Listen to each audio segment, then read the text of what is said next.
வணக்கம். வருமான வரித்துறை ரூபாய் 1,50,00,000 அபராதம் விதித்ததை எதிர்த்து விஜய் தொடர்ந்த வழக்கை சென்னை உயர்நீதிமன்றம் தள்ளுபடி செய்துள்ளது.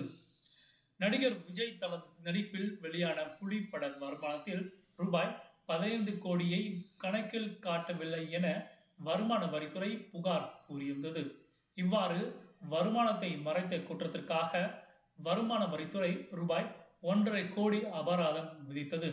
இதை எதிர்த்து விஜய் தொடர்ந்த வழக்கில் இன்று காலை 10:30 மணிக்கு சென்னை உயர்நீதிமன்றம் தீர்ப்பு அளித்தது.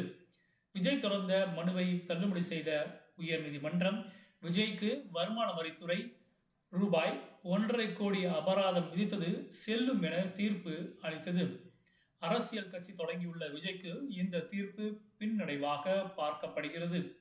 இந்த வழக்கில் விஜய் தரப்பு மேல்முறையீடு செய்ய உயர்நீதிமன்றம் நிபந்தனை அளித்துள்ளது.